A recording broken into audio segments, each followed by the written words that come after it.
आज हम बात करेंगे अ, संज्ञानात्मक विकास के थ्योरम के बारे में। तो आज हम बात करेंगे जीन पियाजे के थ्योरम के बारे में। तो संज्ञानात्मक विकास के प्रवर्तक जो थे वो थे जीन पियाजे, जो कि स्विट्जरलैंड के निवासी थे। जीन पियाजे एक मनोवैज्ञानिक और अनुवांशिक एपिस्टेमोलिस्ट थे। मतलब कि जीन पियाजे ने मनोवैज्ञानिक के रूप में भी काम किया था, एक अनुवांशिकी के रूप में भी काम किया था। तो जो जीन पियाजे थे ये सबसे ज़्यादा फेमस हुए अपने संज्ञानात्मक विकास को लेकर। संज्ञानात्मक विकास की जो इनकी थ्योरम थी इसी से इनकी सबसे ज़्यादा ख्याति हुई और सबसे ज़्यादा इसी के लिए प्रसिद्ध हुए। अब कह रहा है कि अगर जब जो इस बात पर ध्यान देता है, बचपन जो इनका संज्ञानात्मक विकास है वो यह बताता है कि बचपन के दौरान बच्चों के बौद्धिक रूप कैसे विकसित होता है। तो जीन पियाजे का जो संज्ञानात्मक विकास का थ्योरम है वो बच्चों के बौद्धिक रूप को जांचने के लिए है, बौद्धिक रूप का विकास देखने के लिए है। अब हम बात करेंगे जीन पियाजे के सिद्धांत के पहले हम क्या, मतलब जब जीन पियाजे ने संज्ञानात्मक विकास सिद्धांत दिया उसके पहले भी तो बच्चे होते होंगे। ऐसा तो है नहीं कि जब उन्होंने दिया उसके बाद से बच्चे होने शुरू हो गए। नहीं, बच्चे पहले भी थे। तो उनके पहले हम क्या देखते थे, तो उनके पहले अक्सर हम लोग क्या कहते थे कि बच्चों को मिनी वयस्क मानते थे। मतलब कि जो वयस्क है तो हम मानते थे कि जो बच्चे हैं वो भी वयस्क है, बट वो मिनी वयस्क है, कम वयस्क है। और इसके बजाय पियाजे ने सुझाव दिया कि इस तरह बच्चे सोचते हैं वह उस तरह से अलग होते हैं। लेकिन जब पियाजे आए तो उन्होंने कहा कि मान लीजिए कि ये एक बच्चा था और ये बड़ा आदमी था, तो पहले जो कहते थे कि ये लगभग लगभग इक्वल ही हैं, मतलब कि थोड़े बहुत इक्वल हैं लेकिन इक्वल हैं। तो लेकिन जब जीन पियाजे आए तो उन्होंने कहा कि नहीं, ये इक्वल बिल्कुल नहीं है। जो बच्चे हैं वो किसी और तरह से सोचते हैं और जो वयस्क हैं वो किसी और तरीके से सोचते हैं। उनके सिद्धांत का विज्ञान के भीतर एक विशिष्ट उपक्षेत्र के रूप में विकासात्मक मनोविज्ञान के उद्भव पर जबरदस्त प्रभाव था। मतलब कि जीन पियाजे ही पहले व्यक्ति थे जो कि मनोविज्ञान के रूप में बच्चों के रूप में जो संज्ञानात्मक विकास दिया था उन्होंने, यह एक बहुत बड़ी क्रांति लेकर आए थे और बहुत बड़ा काम किया था उन्होंने। और शिक्षा के क्षेत्र में भी जीन पियाजे का बहुत बड़ा योगदान है। उन्होंने रचनावादी सिद्धांत में एक अग्रणी के रूप में अपना श्रेय दिया था, जो बताता है कि जो रचनावादी सिद्धांत है वो बताता है कि लोग अपने विचारों और अपने अनुभवों के बीच की बातचीत के आधार पर सक्रिय रूप से दुनिया के अपने ज्ञान का निर्माण करते हैं। मतलब कि जो उनके पास विचार हैं उन विचारों का यूज करके क्या करते हैं कि दुनिया से ज्ञान का निर्माण करते हैं जो इंसान होता है। इसमें रचनावादी सिद्धांत में इनके कहा गया है। 2002 के एक सर्वेक्षण में पियाजे को 20वीं शताब्दी के दूसरे सबसे प्रभावशाली मनोवैज्ञानिक के रूप में स्थान दिया गया। जब 2002 में एक सर्वेक्षण हुआ तो इन्हें देखा गया कि 20वीं शताब्दी में इनसे अच्छा दूसरे नंबर में इनके जैसा मनोवैज्ञानिक कोई नहीं है। अब हम देखेंगे कि सर्वप्रथम अगर संज्ञानात्मक पक्ष के बारे में किसी ने बताया था तो सबसे पहले स्विट्जरलैंड के एक प्रसिद्ध मनोवैज्ञानिक जीन पियाजे के द्वारा ही किया गया था। मतलब कि इनसे पहले बच्चों के संज्ञानात्मक पक्ष के बारे में किसी ने नहीं बताया था। इन्होंने बताया था फर्स्ट संज्ञान, दूसरा बताया था समस्या समाधान, और भी बहुत सारी चीज़ें हम बारी बारी से देखते जाएंगे। पहले उन्होंने बताया संज्ञान। संज्ञान प्राणी का वह व्यापक और अस्थायी ज्ञान है जिससे वह वातावरण, उद्दीपक जगत, बाह्य जगत के माध्यम से ग्रहण करता है। मतलब कि जो संज्ञान है वह क्या है कि मतलब हमने जो फील किया, क्या किया, जो हमने फील किया है वही क्या है, संज्ञान है। मतलब कि जो बाहरी वातावरण से हम जो फील कर रहे हैं वो संज्ञान है, ये इन्होंने बताया। फिर उन्होंने कहा कि समस्या समाधान, संप्रत्ययीकरण मतलब विचारों का निर्माण, जो हमने विचार निर्माण कर लिया, समस्या समाधान कर लिया, जो विचार बना लिया, देख कर सीख लिया आदि मानसिक क्रियाएं इसमें सम्मिलित हैं। यह क्रियाएं परस्पर अंतर संबंधित होती हैं। मतलब कि जो जीन पियाजे थे उन्होंने ये कहा कि जो हम फील कर रहे हैं वही क्या है, संज्ञान है। तो फील करने में कि जैसे हम समस्या का समाधान कर लिए, किसी समस्या को हम क्या करते हैं, सॉल्व करते हैं, तो सॉल्व करना भी एक इसी का एक पक्ष है, किसका, संज्ञान का। फिर हम कुछ देखते हैं, जैसे जा रहे हैं रोड पे, और जैसे हम कि ऐसे रोड है, और जब हम रोड को क्रॉस कर रहे हैं तो हमें पता चला कि अच्छा इधर से तो गाड़ी आ रही है, तो हम क्या कर देख रहे हैं ना कि हमको अभी क्या करना है, रुक जाना है, क्योंकि इधर से गाड़ी आ रही है, तो हम रुक जाते हैं। तो ये भी क्या है, संज्ञान ही है। मतलब कि जितनी सारी मेंटल एक्टिविटी होती है जो हमारे दिमाग में चल रहा है, ये सब चीज़ें संज्ञानात्मक विकास में ही आती हैं। फिर अब इन्होंने संज्ञानात्मक विकास के अंतर्गत क्या क्या आता है, तो संज्ञानात्मक विकास जो है वह गर्भावस्था से शुरू हो जाता है और हमारे वृद्धावस्था तक क्या, हमारे मृत्यु तक चलता रहता है। और विकासात्मक मनोविज्ञान के अंतर्गत शुरू से अंत तक अर्थात गर्भावस्था से वृद्धावस्था तक का अध्ययन किया जाता है। मतलब कि जब बच्चा गर्भावस्था में है उस समय से लेकर के जब वह मर गया, मतलब कि जब वो इतना बड़ा था तब से लेकर जब वह मर गया तब तक का हम अध्ययन कर रहे हैं इसमें, संज्ञानात्मक विकास में। अब हम देखेंगे कि यह संज्ञानात्मक विकास कैसे वर्क करता है और कब से वर्क करता है। तो जो संज्ञानात्मक विकास है, इस विकास का प्रारंभ होता है गर्भावस्था से। और संज्ञान विकास क्या होता है, शैशवावस्था से प्रारंभ होकर जीवन पर्यंत चला रहता है। मतलब कि जो संज्ञानात्मक विकास है वह गर्भावस्था से तो शुरू हो जाता है, विकास नहीं, देखिए जो विकास है वह गर्भावस्था से शुरू हो जाता है, लेकिन जो संज्ञानात्मक विकास है वह शैशवावस्था से शुरू होकर, मतलब कि जब बच्चा जन्म ले रहा है तब से शुरू होकर जीवन पर्यंत चलता है। अब इसमें दो क्वेश्चन बन सकते हैं, विकास कब प्रारंभ होता है, तो विकास जो है वह गर्भावस्था से प्रारंभ होता है। और संज्ञानात्मक विकास कब प्रारंभ होता है, तो संज्ञानात्मक विकास जो है वह शैशवावस्था से प्रारंभ होता है। अब जीन पियाजे ने इस संज्ञानात्मक विकास को समझने के लिए कुछ अवस्थाएं दी थी, जिन अवस्थाओं में हम देखेंगे कि ये अवस्थाएं क्या क्या हैं। तो जीन पियाजे की अवस्थाएं थी कुछ, उसमें देखेंगे फर्स्ट अवस्था है पेशी अवस्था, ठीक है। जो सेकंड अवस्था है वह है पूर्व क्रियात्मक अवस्था। पूर्व क्रियात्मक जो पेशी अवस्था है वह जो है वह चल रही है 0 से 2 वर्ष तक। पूर्व क्रियात्मक अवस्था जो है वह 2 से 7 वर्ष तक चल रही है। तीसरा था स्थूल या मूर्त संक्रियात्मक अवस्था जो 7 साल से 12 साल तक चल रही है।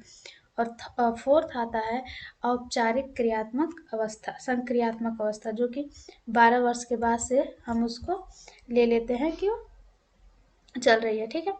तो जीन पियाजे ने, ऐसा क्वेश्चन कर सकता है कि जीन पियाजे ने संज्ञानात्मक विकास के कितनी अवस्थाओं को बताया है, ये भी क्वेश्चन आ सकता है। जो जीन पियाजे थे वो संज्ञानात्मक विकास को, जो संज्ञानात्मक विकास है कॉग्निटिव डेवलपमेंट जो है उसमें, उसको उन्होंने कितने भागों में डिवाइड कर दिया था, कितने स्टेजेस दिए थे, 4, जिसमें फर्स्ट था संवेदी अवस्था। फर्स्ट आ गया संवेदी अवस्था जो 0 से 2 साल तक चलता है। तो अब संवेदी अवस्था क्या होता है कि जन्म के समय शिशु बाह्य जगत के प्रति अनभिज्ञ होता है। मतलब कि जब शिशु का जन्म होता है, जब बच्चा है, जो उसका जो जब जन्म हुआ है तो वह बाह्य जगत के बारे में कुछ नहीं जानता, बस जन्म लेता है, उसके बाद से सारी प्रक्रिया शुरू होती है। तो क्या होता है कि जब बच्चा जन्म लेता है तो बाह्य जगत से अनभिज्ञ होता है, धीरे धीरे वह आयु के साथ अपनी संवेदनाएं व शारीरिक क्रियाओं के माध्यम से बाह्य जगत को जानता है। जैसे कि कभी किसी को टच किया, कभी देखा, कभी क्या हुआ कि उसको भूख लगी तो उसने फील किया, ये सारी चीज़ें धीरे धीरे वह बाह्य जगत से, मतलब बाहरी चीज़ों से क्या करता है, ज्ञान ग्रहण करना शुरू करता है। वह वस्तुओं को देखकर, सुनकर, स्पर्श करके, गंध के द्वारा तथा स्वाद के माध्यम से ज्ञान ग्रहण करता है। ठीक है, मतलब कि अपने सेंसरी मोटर से, जो हमारे सेंस ऑर्गन क्या होते हैं, हाथ होते हैं, नाक होती है, जीभ होती है, स्किन होती है, आँख होती है, तो ये हमारे सेंस ऑर्गन है ना। तो जो संवेदी पेशी अवस्था में, मतलब कि जो सेंस ऑर्गन है उससे बच्चा सीखता है, जो कि 0 से 2 वर्ष का होता है। तो जैसे परिचितों का मुस्कान के साथ स्वागत करता है, जब जिनको पहले से देख चुका है अगर उनको देखता है तो क्या करते हैं बच्चे, स्माइल करते हैं। फिर सेकेंड आता है पूर्व संक्रियात्मक अवस्था, जो 2 से 7 वर्ष तक चलता है। तो पूर्व संक्रियात्मक अवस्था में इन्होंने बताया है कि दूसरों के संपर्क में खिलौने का अनुकरण के माध्यम से सीखता है, मतलब कि दूसरों को देख के जो चीज़ें सीखता है, या खिलौना जैसे क्या होता है कि हम ताली बजाने वाली गुड़िया ला देते हैं, तो हम जब गुड़िया ताली बजा रही होती है तो बच्चा क्या करता है, खुद भी ताली बजाता है, या फिर कोई उसके सामने आके ताली बजाता है तो बच्चा भी ताली बजाता है, मतलब कि फॉलो करके सीखना, अनुकरण करके सीखता है। फिर इसको क्या कहा जाता है, खिलौने की आयु इस अवस्था को कहा जाता है। ये भी क्वेश्चन पूछ सकता है कि जीन पियाजे के किस अवस्था को खिलौने की आयु कहा जाता है, तो क्या होगा, पूर्व संक्रियात्मक अवस्था को खिलौने की आयु कहा जाएगा। शिशु गिनती गिनना, जैसे 2 से 7 वर्ष में बच्चे क्या करते हैं, आप अपने घर में देखेंगे कि जो 2 से 7 वर्ष के बच्चे हैं वो क्या क्या कर रहे हैं, तो गिनती गिनना प्रारंभ कर देते हैं, उन्हें कलर्स याद हो जाते हैं, और सीरीज में जैसे कि फर्स्ट, सेकेंड, थर्ड, मतलब कि उन्हें सीरीज याद आ जाती है। फिर हल्के भारी का ज्ञान हो जाता है कि यह हल्का है, ये भारी है।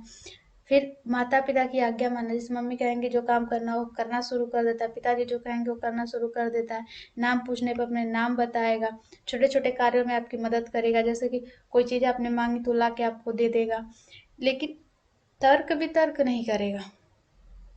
ठीक है, 2 से 7 वर्ष के बीच में वह स्टार्टिंग के स्टेज में तर्क वितर्क नहीं करेगा, करेगा क्वेश्चन करेगा, क्वेश्चन तो वो पूछेगा, बट इतना तर्क नहीं करेगा। जैसे कि हमने कहा कि बच्चा है, उसने पूछ लिया कि ये क्या है, तो हमने कह दिया कि ये है, अच्छा ये क्या होता है, हो गया। नहीं, ये क्यों होता है, कैसे होता है, ऐसे क्वेश्चन नहीं करेगा। फिर तो इसलिए इसको तर्क वितर्क करने योग्य नहीं होता, इसलिए इसे अतार्किक चिंतन की अवस्था कहते हैं। अब क्वेश्चन ये भी पूछ सकता है कि जीन पियाजे के किस अवस्था को अतार्किक चिंतन की अवस्था कहते हैं, तो हमारा हो जाएगा पूर्व संक्रियात्मक अवस्था। या फिर इसी क्वेश्चन को उल्टा करके पूछे कि पूर्व संक्रियात्मक अवस्था को और क्या कहते हैं, तो क्या हो जाएगा, उसमें ऑप्शन दे दिया तार्किक चिंतन, अतार्किक चिंतन, इन दोनों को, इनमें से कोई नहीं, तो हमारा आंसर क्या हो जाएगा, अतार्किक चिंतन। फिर कह रहा है वस्तु अस्थायित्व का भाव जागृत हो जाता है, मतलब कि अब वो समझने लगता है, स्टेबिलिटी को समझने लगता है, निर्जीव और सजीव बताने लगता है कि यह सांस ले रहा है तो ये निर्जीव है, सांस नहीं ले रहा है तो ये सजीव है, ये चीज़ें वो बताने लगेगा। अब प्रतीकात्मक सोच पाई जाती है, मतलब कि किसी भी चीज़ का फिगर देख के, जैसे क्या होता है कि जब हम छोटे क्लासेस में बच्चे को पढ़ने भेजते हैं तो उसमें क्या दिया रहता है, A for Apple, A for क्या होता है, एप्पल, तो एप्पल का फिगर दिया रहेगा, ठीक है, तो बच्चा देख के जान जाएगा कि ये एप्पल है। अनुकरणशीलता पाई जाती है, जैसे कि हम क्या कहेंगे कि चलो गोली बनाओ, तो ऐसे होकर के गोली बना देगा। बच्चे मैम क्लासेस में जाएंगे तो कहेंगे देखो जैसे हम बना रहे हैं वैसे बनाओ, तो बच्चा भी ऐसे देख के ए बनाएगा। फिर हम कहेंगे ऐसे करके बी बनाओ, तो बच्चा ऐसे देख के बी बनाएगा, मतलब कि वो फॉलो करना सीख जाता है, अनुकरण करना सीख जाता है। फिर कहेगा फिर है शिशु अहमवादी होता है तथा दूसरे को कम महत्व देता है। जो बच्चे होते हैं वो खुद को ही, जैसे क्या होता है कि ध्यान खींचना, जब आप देखेंगे जो छोटे बच्चे होते हैं उनका क्या होता है कि आप किसी से बात कर रहे हो ना, तो वो आपसे बोलेगा, कि मतलब आपका जो सारा ध्यान है वो आपकी तरफ आ जाए, तो मतलब कि बच्चे खुद को अहमियत देते हैं, दूसरों को कम अहमियत देते हैं। अब हम बात करेंगे जीन पियाजे के द्वारा दिया गया थर्ड स्टेज। उनका थर्ड स्टेज था स्थूल या मूर्त संक्रियात्मक अवस्था, जो 7 से 12 साल तक चलता है, जो 7 ईयर से लेके 12 ईयर तक चलता है। मूर्त संक्रियात्मक अवस्था उसको बोलते हैं। तो इसमें क्या होता है, इस अवस्था में तार्किक चिंतन प्रारंभ हो जाता है, कि मतलब कि बच्चा अब क्या करने लगेगा, तार्किक क्वेश्चन करने लगेगा, क्यों हुआ, कैसे हुआ, या ऐसा ही क्यों हुआ, ऐसे क्यों नहीं हो सकता। तो इसको हम क्या कहेंगे, तार्किक तार्किक चिंतन प्रारंभ करता है। लेकिन बालक चिंतन केवल प्रत्यक्ष वस्तुओं तक सीमित रखता है, मतलब कि जो वस्तुएं दिख रही हैं, जो नहीं दिख रही है उसके लिए उतने क्वेश्चन वो नहीं करेगा। वह अपने सामने उपस्थित दो वस्तुओं के बीच में तुलना करना, जैसे कि ये इससे ये हल्का है, इससे ये भारी, इससे ये बड़ा है, इससे ये छोटा है, अंतर करना सीख जाता है। फिर समानता व असमानता बतलाता है कि इन दोनों में क्या सेम चीजें हैं, इन दोनों में डिफरेंसेस क्या हैं, ये सब चीजें बताना सीख जाता है। फिर वह उचित अनुचित में विभेद करना, मतलब कि क्या सही है क्या गलत है ये भी बताना सीख जाता है। और इसीलिए इसको मूर्त चिंतन की अवस्था कहते हैं। तार्किक चिंतन करने लगता है इसलिए इसको मूर्त चिंतन की अवस्था कहते हैं। जो पूर्व संक्रियात्मक था इसको हम क्या कर रहे थे, अमूर्त चिंतन की अवस्था कह रहे थे, और इसको मूर्त चिंतन की अवस्था कहेंगे। अब इसमें बालक क्या करता है, दिन, तारीख, समय, महीना आदि बताने योग्य हो जाता है। पहले पूर्व में क्या होता था कि वो नहीं बता पाता था, लेकिन अभी वो बताना शुरू कर देगा। इसमें उत्क्रमणशीलता पाई जाती है, मतलब पलटावी अवस्था, मतलब कि बच्चा अगर इस रास्ते से जा रहा है तो फिर वो लौट भी सकता है इससे, ठीक है। पलटावी अवस्था आ जाती है, मतलब कि 1 2 3 4 5 अगर वो 10 तक पढ़ रहा है तो वो 10 से 9 8 7 6 5 3 5 4 3 2 भी पढ़ सकता है। मतलब कि जो चीज़ें वो सीधे कर सकता है उसको उल्टा भी कर सकता है, मतलब अगर खिलौनों को खोल सकता है तो फिर से खिलौनों को बांध भी सकता है, ठीक है। और इसमें भाषा एवं संप्रेषण की योग्यता का विकास होता है, मतलब भाषा सीख जाता है, किसको आप कहना चाहिए, किसको तुम कहना चाहिए, किसको क्या कहना चाहिए, ये सारी चीज़ें बच्चा अब सीख लेता है। अब आता है औपचारिक संक्रियात्मक अवस्था, जो 12 वर्ष के बाद शुरू होता है और पूरी लाइफ तक चलता रहता है। इस अवस्था में किशोर मूर्त अवस्था के साथ अमूर्त चिंतन करने के भी योग्य हो जाता है, मतलब कि जो चीजें नहीं दिखाई दे रही थी उसके लिए भी वो सोचना शुरू कर देगा। इसमें क्या था कि वो किसी के लिए नहीं सोच रहा था, इसमें क्या था कि वो मूर्त के लिए सोच रहा था, जो दिख रही थी वो सोच रहा था। और इसमें क्या था कि जो चीजें नहीं दिख रही हैं उसके लिए भी वो सोचना शुरू कर देगा, इसलिए इसे तार्किक चिंतन की अवस्था के नाम से जानते हैं। तार्किक चिंतन प्रारंभ तो थॉट में ही हो जाता है, लेकिन तार्किक चिंतन को किस नाम से जानते हैं, औपचारिक संक्रियात्मक अवस्था को। तो यहाँ पे क्वेश्चन फंसा सकता है कि तार्किक चिंतन की अवस्था किसको कहते हैं, तो तार्किक चिंतन की अवस्था औपचारिक संक्रियात्मक को कहते हैं, न कि मूर्त संक्रियात्मक अवस्था को कहते हैं। इस अवस्था में मानसिक योग्यताओं का पूर्ण विकास हो चुका रहता है। जो फोर्थ स्टेज है इसमें मानसिक योग्यताओं का पूर्ण विकास हो चुका रहता है। इस अवस्था में परिकल्पनात्मक चिंतन पाई जाती है, मतलब कि बच्चा कल्पना भी करना सीख लेता है। तो आज हम यहीं तक देखेंगे, आगे हम देखेंगे कि जीन पियाजे के शिक्षा में क्या क्या योगदान थे। आज के लिए बस इतना ही, धन्यवाद, थैंक यू।